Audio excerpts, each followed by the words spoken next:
গরুর দাম কম। কারণ কি জানেন? কারণ এখন আওয়ামী লীগ ক্ষমতায় নাই, আওয়ামী লীগের দুর্নীতিবাজ নাই, তাই গরুর দাম কম। এটা বাংলাদেশের একজন মন্ত্রী পদমর্যাদার উপদেষ্টা সাহেব বলেছেন। বুঝতে পারছেন তো? গরুর দাম কেন কম? কারণ হচ্ছে এখন ক্রেতা নাই। ক্রেতা নাই কেন? কারণ দুর্নীতিবাজ নাই। আলাপ শুনছেন তো? এরপরে না জানি কবে বলবে যে কারেন্ট নাই কেন? কারণ আওয়ামী লীগ নাই। কারণ দুর্নীতিবাজেরা তো কারেন্টের ব্যবসা করেছিল, ভারত থেকে কারেন্ট আসছিল। কারেন্ট নাই কারণ কি? আওয়ামী লীগ নেই। আবার কয়দিন পরে বলবে দেশে বিয়ের শাদী নাই, কারণ কি? কারণ আওয়ামী লীগ নাই, তাই বিয়ের শাদী নাই। কয়দিন পর যখন মানুষ না খেয়ে মারা যাবে, বলবে যে আওয়ামী লীগ নাই, দুর্নীতি নাই, তাই চাউল কেনার টাকা আর লোক নাই।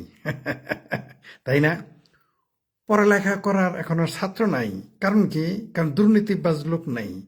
কারণ আওয়ামী লীগ নাই, দুর্নীতি করবে কে? তো দুর্নীতি না হলে পড়ালেখা করবে কে? তাই এখন কলেজ স্কুল দরকার নেই, সব মাদ্রাসায় যাবা। তাই না মন্ত্রী সাহেব? মানে কি সুন্দর কথাবার্তা বলে। মানে মূর্খ লোকগুলো যদি এগুলো বলতো, বা বিএনপি জামাতের ফোর্থ ক্লাস কিছু চামচা থাকে না, ফোর্থ ক্লাস, তারাও যদি বলতো, তাও একটা ভাই কথা ছিল। একটু আলো উধার শালার কারেন্টের কথা কইতে যাই দিই, আমার নেই কারেন্ট গেছে গা। হ্যাঁ, বুঝতে পারছেন? 2 দিন পরে বলবে যে মানুষ চিকন হইতেছে কেন? যে আওয়ামী লীগ দুর্নীতিবাজ, আওয়ামী লীগ নাই তাই চর্বি বাড়ে না। ঠিক আছে? যে দুর্নীতিবাজ আওয়ামী লীগ নাই তাই চর্বি বাড়ে না, তাই মোটা মানুষ নাই।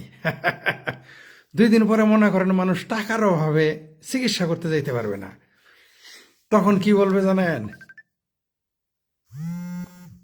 তখন 2 দিন পরে যখন বলবো যে চিকিৎসা করতে যান, হাসপাতালে রুগী নেই, প্রাইভেট হসপিটালে, কারণ কি? কারণ দুর্নীতিবাজ আওয়ামী লীগ নেই। মাংসের দোকানে, যে কয়দিন আগে আমি বলছি না যে মাংসের দোকানদার, আমি কিন্তু ওই ওই দরবেশ বাবা টাইপের লোকদের ফোন দেই না, যারা শিল্পপতি তাদের ফোন দেই না। আমি কারে ফোন দেই জানেন? দরবেশ বাবাদের, কাজের বুয়াদের।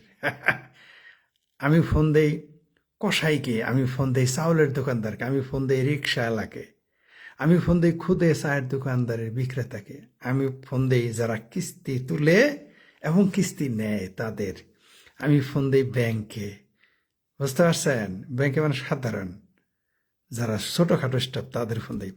আমি ফোন দিই যে চানাচুর বিক্রি করে তারে, আমি ফোন দিই রেলের ড্রাইভারের, আমি ফোন দিই বাসের ড্রাইভার হেলপারের, আমি ফোন দিই ওই যে লোকটা রাস্তায় ঘুরে ঘুরে হকারগিরি করে তারে ফোন দিই, বাদামালারে। আমি ডক্টর ইউনুসের ফোন দিই না, কারণ মহামানব তো সে, নবীর আসল হয়ে গেছে, তার তো ফোন দেওয়া যাবে না, কয়দিন পরে ক্ষুধা হয়ে যাবে। তো তাদের ফোন দিয়ে আমি আগে বলছি না আপনাকে, আমি কিন্তু 1 মাস যাবতই বলতেছি যে একটা লোক শুধু বলুক বিএনপি জামাত করে, তারাই বলুক ব্যবসায়ী যে ব্যবসা ভালো আছে, তিনি ভালো আছেন, তার দোকানদারি ভালো চলে। একটা বিএনপির লোক বলুক, একটা একটা বিএনপির, আপনি যাবেন কালকে, আমি এর আগেও চ্যালেঞ্জ দিয়েছি, কেউ গ্রহণ করেনি।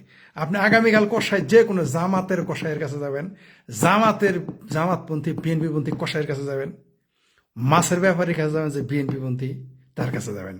চাউল বেছে যে বিএনপিপন্থী জামাত কট্টর, শেখ মুজিবের নাম শুনলে যার গায়ে জ্বর আসে, শেখ হাসিনার নাম শুনলে যে যে সিকরা সিকরি করে, জলাতঙ্ক রোগ হয়, তারা যাই জিগাবেন যে ভাই তোর চাউল কয় কেজি বিক্রি করা? মিস্টার এনুস সাহেব, সাফা একটু কম মারেন, আর আপনার চামচাদের একটু সাফা কম মারতে বলেন। আমি শেখ ফরিদ যাহা বলি তা কোরআন শরীফ নয়, বেদে নয়, বাইবেলে নয়, আমি জনগণের কথা বলি, জেনে বুঝে দায়িত্ব নিয়ে কথা বলি। আপনি একটা, বাংলাদেশের লাখো কোটি দোকানদার আছে, রাইট?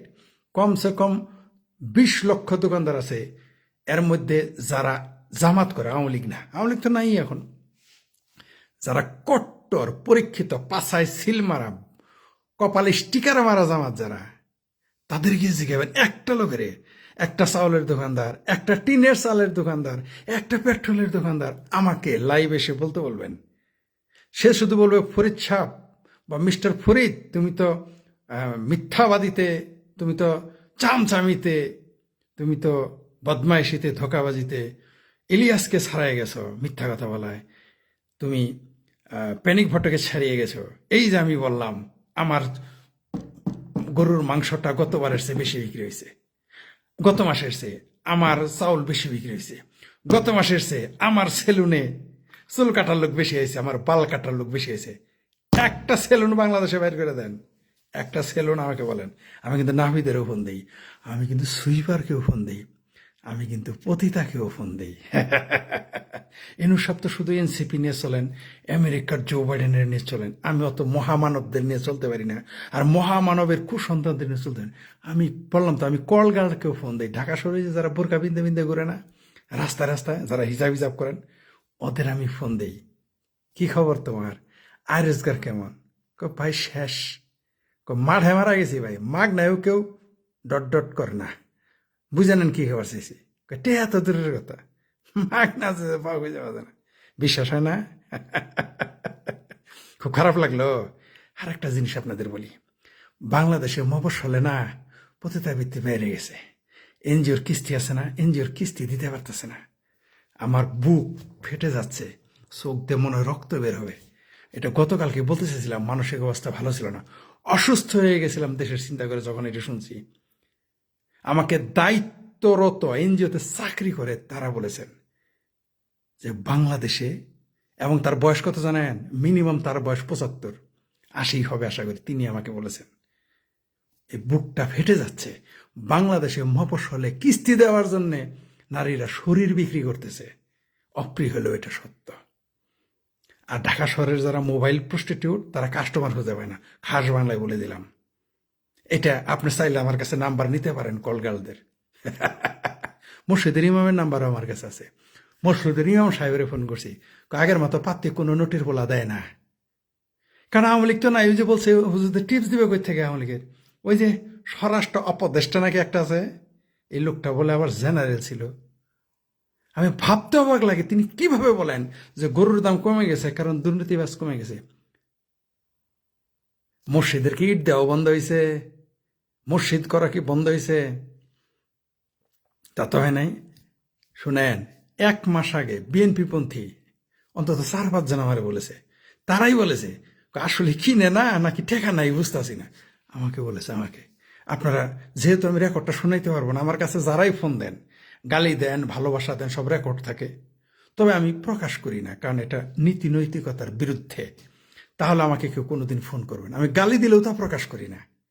তাহলে যা ইনফরমেশন তাদেরটা আরও করি না। যারা ভালোবাসার কথা বলেন, 2-1টা তাদের, 10 জনের বলে 1 জনের কথা লিখতে হয়, নইলে খারাপ দেখা যায়, তাই না? কারণ আজকাল মানুষ ভাই টাকা দিয়ে ভালোবাসা পাওয়া যায় না। সেখানে ভাই আমি মানুষের অনেক ভালোবাসা পেয়ে গেছি, একটু একটু আধটু তো বলতে হয়, তাই বলি কৃতজ্ঞতা স্বরূপ, যেহেতু তাদের আমি কিছুই দিতে পারি না। এইবার আসি, এই যে গবেটটা বললো, এই লোকটা একটা, আমি বলি না যে বাংলাদেশের সেনাবাহিনী যারা রিটায়ার্ড করে, তারা সিকিউরিটি গার্ডের চাকরি ছাড়া আর কোনো কামে তারা উপযুক্ত না, কোনো শালা না। ওই যতই বকর বকর করুক আর যতই ফাল ফারুক, ওই ওই সাওয়া ভবনে কি রাওয়ানা সাওয়া ক্লাবের মধ্যে, আর মিরপুর আর বনানী হোক আর গুলশান হোক আর মহাখালী হোক, আর সিকিউরিটি গার্ডের স্যার কোনো চাকরি left right, yes sir, no sir, salute sir, কোনো বাল ফালাইতে পারবে না। আমার দেখান একটা আর্মি অফিসার সফল হয়েছে 2 নম্বরই ছাড়া। আপনি আমার দেখান যে একটা আর্মি অফিসার 2 নম্বরই ছাড়া সফল হয়েছে, দেখেন তো দেখি। কারণ যারা ভালো আর্মি অফিসার, হ্যাঁ সফল হয়েছে, টাউট বাটপার যারা, আমি বলি না, আমি কিন্তু কোন সেন্সে বলছি, কারণ বেশিরভাগ আর্মি অফিসাররা হচ্ছে তারা দুনিয়ার কিছু বুঝে না। তারা ওই যে সেনাবাহিনীর ভিতরে থাকছে, তারা জানে ইয়েস নো ভেরি গুড, এর পর্যন্তই চলে, কেউ প্রতারণা করে, ওইখানে সুযোগ নেই প্রতারণা করা।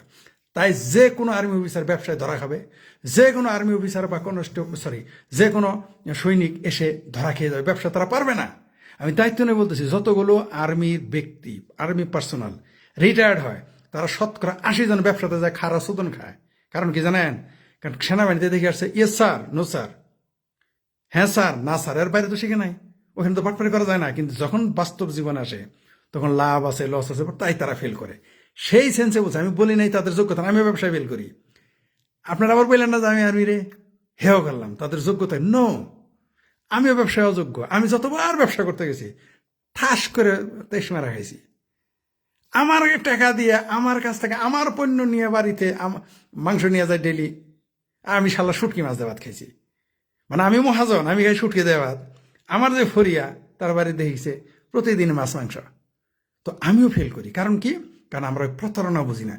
ওই যে আল মুজাহিদি নাকি বাল মুজাহিদি আছে একটা, কি যেন ভুলে গেলাম নামটা, ওই যে জামাতের একটা কবি আছে, ঠিক আছে, ওনারা আমি খুব অপছন্দ করি, কিন্তু তার একটা লাইন আমার খুব কবিতার ভালো লাগে। সোনালী কাবিন গ্রন্থ নাকি কোন গ্রন্থ আমার মনে নাই, কোথায় যেন পড়ছি, যে আমি প্রতারণা শিখিনি বলে ব্যবসা করতে পারলাম না। এই কথাটা জামাতি ওই কবিতাটা আমার ভালো লাগে। সত্য কথা বলেছেন, সত্য তো স্বীকার করতে হবে। সেই সেন্সে বলছে আর্মিরা কোনো কাজই করতে পারবে না সিকিউরিটির কাছে, কারণ সিকিউরিটির কাজের কোনো দায়িত্ব নাই, লেফট রাইট ছাড়া। ওইটা পারবে। আমারও সেম কেস, আমিও কোথাও যাই ব্যবসা বাণিজ্য করে খাইতে পারবো না, না খাই মারা যাবো। আমার কালকে 1 কোটি টাকা দেবেন ব্যবসা করতে, সর্বোচ্চ 2 মাস থাকবে টাকা, ঠিক আছে, কিন্তু 1 কোটি টাকা পয়সা খেলেও আমার 10 বছরও শেষ করতে পারবো না, কিন্তু আমার 2 মাসে টাকা শেষ হয়ে যাবে, কারণ আমি পারবো না। তো এই যে আমাদের জেনারেল সাহেব, আর এর মধ্যে বুদ্ধি আসলেই কম, কারণ লেফট রাইট করতে করতে নাকি আর্মিদের বুদ্ধি আঠো নিচে চলে যায়। আমি বলি না, সারা বাংলাদেশের লোক বলে, আর সেনাবাহিনীর লোকেরা আমার উপরে খেবেন না, হালার পোত মাদার ছান, শালা ব্লাডি সিভিলিয়ান, শালা তুই এই কথা কইলি, তুই ফরিদ কে রেবে, আমি করছে পড়ালাই বেশি করছাস, অবশ্যই করছি। যাই হোক, আমার বেশি করছাস, পড়ালাই বেশি করলে হে ব্যবসায় ভালো করবো এমন কোনো হাতি ছেলে নেই। পড়াশোনায় বেশি ভালো করলে এই সক্রেটিস তাহলে পৃথিবীর সবচেয়ে বড় ধনী হইতো, তাই না? তাহলে সালমান রহমান হইতো না, তাহলে সক্রেটিস হইতো, প্লেটো হইতো, অ্যারিস্টটল, এরাই পৃথিবীর সেরা ধনী, তারা হয় নাই। পরে পরে জ্ঞান থাকলে আপনি, জ্ঞান যদি কাজকর্ম করে খাওয়ার মাপকাঠি হইতো, তাহলে পৃথিবীর 99% লোক না খায় মারা যাইত। পয়সা অর্জনের জন্য জ্ঞান দরকার নেই, কোনো কাজ জানলেই হয়, আর গায়ে গতর খাটতে পারলেই হয়, ঠিক আছে? বুঝাইতে পারছি আপনাদের? তো জেনারেল সাহেব লেফট রাইট করতে করতে বুদ্ধি হাঁটুর নিচে চলে গেছে, তাই বলছে যে আওয়ামী লীগ নাই, দুর্নীতিবাজ নাই, তাই এখন গরুর দাম কম। কি গরুর ব্যাপারীরা ভালো লাগে না? বিপ্লব চোদাইছিল না সুধীর ভাইরা আমার? গরুর যত ব্যাপারী আছে না, খুব বিপ্লব মারাইছিল। 5 আগস্ট আইলি তোমরা গরু বেচে সবকিছু আত্মি কিনবা, এখন সেটা মুঞ্জে গেছে না? শোনো, বারবার একটা কথা বলি, দুর্নীতিবাজ হোক আর ফ্যাসিস্ট হোক, নির্বাচিত সরকার ছাড়া কোনো বাইনচোদ, দেশি হওয়ার বিদেশি হোক, 5 পয়সা বিনিয়োগ করবো না। কারণ পয়সা উইরে আসে না, পয়সা জোগাড়েন দিয়ে যাবো না, পয়সা ডক্টর ইউনূসের মায়ের ভাতারে দিবে না, পয়সা যার যার তার তার বিনিয়োগ। 5 পয়সা বিনিয়োগ আনতে পারছে? হ্যাঁ, না পারবে? ইউনূসের মায়ের ভাতারের ক্ষমতা আছে? কব্বর থেকে উঠে আসে যদি ইউনূসের মায়ের ভাতারের ভাতার, তারপরেও বাংলাদেশে বিনিয়োগ আসবে না। এই বাল আপনাদের জ্বালায় নাই? বাংলাদেশে যারা নাগরিক আছেন আপনাদের আসলে বাল কম জ্বালাইছে আমাদের। বিনিয়োগ দেশি, যদি আপনি দেশে নির্বাচিত এবং স্থিতিশীল সরকার না থাকে, আপনার যে 5 পয়সা বিনিয়োগ হবে না, এটা বুঝতে কি আপনার রাজনীতিবিদ হইতে হবে? এটা বুঝতে কি আপনার 20 বছর প্রফেসরগিরি করতে হবে? এ বাল আপনাদের জ্বালায় নাই? ভোট চাইলে এখন যে স্বৈরা শাসক, ভোট দিয়ে আমি বাল ভালো মনে, আমি কি এমপি হমু মিয়া? হ্যাঁ মিয়া, এমপি আমি হমু? ভোট কেন চাই? আপনার জন্য চাই মিয়া ভোট, যে বাংলাদেশের নির্বাচন হোক। আমি যাবো ইলেকশন শুধাইতে, বালের টাকা পড়ছে। এই আমি ইলেকশন করলে তুমি, আমি এমপি হলে তুমি জেল কাটমু, আমি মন্ত্রী হলে তুমি জেল খাটমু, পাল তো আমি জানি। আমি কালকে যদি এমপি আমার বানায় দেন, ডাইগেন এমপি বানান, আমার তো 3 মাসের মধ্যে জেল হয়ে যাবে, কারণ আমি আমার জায়গায় সাইন করবো, আমার জেল হবে। অথবা আমি সাইন করবো না। মনে করেন আমার কাছে প্রজেক্ট নিয়ে আসছেন, যে প্রজেক্ট মনে করেন 100 কোটি টাকার, আমার তো দিতে আসবেন 10 কোটি, আর 20 কোটি 30 কোটি আপনারা মাইরে খাবেন, আমি তো ভালো সাইন করবো না। তা আপনারা তো আমার লাইথে না হবেন, আপনারা আওয়ামী লীগ করেন আর বিএনপি করেন, আমার তো লাইথে আমার মন্ত্রিত্ব খাবেন, খাইতে যা যা করার লাগে তা করবেন আপনারা, ওটা তো আমি জানি। ভোটকে আমার জন্য চাই, ভোট আপনার জন্য চাই। আপনার সন্তান ভাত খাবে, আপনার সন্তান রুটি খাবে, আপনার সন্তান মাছ খাবে, আপনার সন্তান ডাউল খাবে, মাংস খাবে, সবজি খাবে, আপনার ছেলে ভালো ওষুধ পাবে, আপনার ছেলে ভালো চাকরি করবে, আপনার ছেলে ভালো দেশে যাবে, আপনার ছেলে ভালো পড়ালেখা করবে, আপনার ছেলে সুচিকিৎসা পাবে, আপনি পাবেন, আমি পাবো, আমার সন্তান পাবে, আমার পরিবার পাবে, আমার আত্মীয় পাবে, আমার সমাজের লোক পাবে, রাস্তাঘাটের উন্নয়ন ঘটবে, শিক্ষা। সেই জন্য ভাই ভোটের কথা বলি। ভোটটা আমি বাল ভালাবো নাকি? আমার ভোটটা একটাই, আমি এক ভোটটা আপনার বালে পাগা লাগাবো আমি? আরে ভাই, আপনাদের ভোটের কথা, আপনার ভোট দেন, নির্বাচন করেন, গণতান্ত্রিক সরকার আনেন। ইউনূস আপনাকে বাতরে তুলতেছে, বুঝেন? মানে কি করে বাতরে তুলতেছে বুঝতেছেন তো আপনারা? বুঝেন? আমাদের জানদের ভাষায় বলি, গোষ্ঠী মেরে বাতরে তুলতেছে আপনাদের, বুঝতে পারেন রে? বাতরে তোলা মানে বুঝেন? মানে আপনার 5,000 বাঁশ দিয়ে আপনার পচাইতেছে, আপনার নামে ফেলাইতেছে। দেশটা কি হইতেছে? এই 10 মাসে 10টা টাকা বিনিয়োগ, আপনি আমাকে অনেস্টলি আপনি বুকে হাত দিয়ে বলেন, 10টা টাকা এই দেশে 10 মাসে আসছে কিনা? 10টা টাকা বিনিয়োগ, আশা তো মক্কা বহুদূর। 10টা টাকা আপনি বিনিয়োগ করছেন, আপনি জামাতি বিনিয়োগ করছেন, আপনি বিএনপি বিনা করছেন 10 পয়সা, বুকে হাত দিয়ে বলেন তো, চাপা মেরেন না, চাপা আর মারেন না, বহুত হয়েছে এই সমস্ত পালছাল কথা। এই সরকারে যে আমরা দেখছি আওয়ামী লীগের লোকেরা, হাসান মাহমুদ, ওবায়দুল কাদের সাহেব সহ এই গঙেরা কি কথা কইছে, বাণিজ্য মন্ত্রী কি আবুল তাবুল কথা কইছে, এগুলা ফেল। এরা 17 বছরে যা বলছে, এরা 10 মাসে তার চেয়ে 10 গুণ বলে ফেলছে। এটা কোনো আকলের কথা যে আওয়ামী লীগ নাই, দুর্নীতি নাই, গরুর দাম কম। চাউলের দাম কমান না কে? হ্যাঁ, চাউলের দাম 50 টাকা থেকে আপনি 80 টাকা থেকে 20 টাকা বানান, ওটা মুরুদ তো কুলায় না আপনার, ওটা পারেন না কেন? তখন একটু বলেন। আমরা দেখছি বিএনপির আমলে যখন বলতাম মানুষ কষ্টে আসে, আওয়ামী লীগের আমলে যখন বলতাম, দুই দলের সময় আমরা যখন তেলার হোসেন সাইদি, ওই যে রাজাকার যেটা ছিল, তারা বলা হয়েছিল আমাদের সরিষা বাড়িতে গিয়ে বলছে, ওই দিন আমি ছিলাম, তারা জিজ্ঞেস করছিল চালের দাম বাড়ছে কেন, কয় কুয়াশা তাই চালের দাম বাড়ছে। শেখ হাসিনা 2 বছরের চাউল গোডানো রেখে গেছিল, ওগুলো কিন্তু এখনো দিতেছেন। তো 7 দিন কুয়াশা থাকলে যদি চাইলের দাম বাড়ে, এটা কোনো যুক্তি? এটা হলো 2001-এর সাইদি এমপির যুক্তি, ঠিক আছে? আবার আওয়ামী লীগ আসলো, আওয়ামী লীগের আসলে বললাম দাম বাড়ে, মানুষের তাই বাড়ছে, এগুলো হলো যুক্তি। আর এখন কি যুক্তি? মানুষ এখন দাম কমে, আরে ভাই সেটা মানুষের মুরদে পোলাইতেছে না গরু কোরবানি দেওয়া, আরে ভাত পায় না গরু কোরবানি কই থেকে দিব, বাসা ভাড়া দেওয়ার দোকানে কই থেকে গরু কোরবানি দিবে? হ্যাঁ, কে কোরবানি দিবে? আরে মিয়া, আগে যে বাসায় মানুষ গেলে কফি দিত, ফল দিত, ঠিক আছে, না খায় যাইতে দিত না, সেই বাড়িতে ভিতরে বাড়িওয়ালা থেকে বলে আমি বাসায় নাই, কারণ তার মুরদের কোলায় না। আগে 10 কাপ কফি খাওয়াইতো, তার মুরদের কোলায় না, এখন 2 কাপ কফি খাওয়াবে। এগুলো জানেন আপনারা? দায়িত্ব নিয়ে বললাম এগুলো। আত্মীয় বাড়ি এখন কয়জন যান? বুকে হাত দিয়ে বলেন তো, কার আত্মীয় বাড়ি কয়দিন গেছেন এই 10 মাসে খাইতে, বা খাওয়াইছেন কয়বার বলেন তো, আমাকে বলেন। এইবার তো মহাজন সাহেব, মানে মহাজন বললাম, মহাজন মানে ইনুস মহাজন, আপনার যে সেলাফেলার এগুলো বলতেছে, একটু ভালো করে খোঁজ নেন।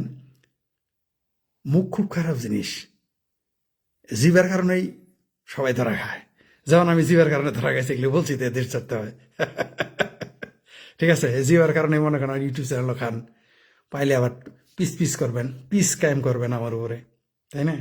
আসলে জবান তো আপনারা ওইগুলো জবান দিয়ে, এগুলো জবান মানুষ হাসবে, আপনাদের যোগ্যতা নিয়ে হাসবে, আপনাদের শিক্ষাগত যোগ্যতা নিয়ে হাসবে, বাংলাদেশ নিয়ে মানুষ হাসবে। অলরেডি হাসাহাসি শুরু করে দিয়েছে। শাসকেরা কোনোদিন মিথ্যা কথা, সত্য কথা বলে না, আর মিথ্যা কথা ছাড়া ঘুমান, এটা আমরা জানি। তাহলে কয়দিন পরে যখন দুর্ভিক্ষ লাগবে, আপনি বলবেন যে দুর্নীতিবাজ নাই, তাই মানুষ আসতে পারে না। বাহ, ভালো থাকবেন সবাই, দেখেন।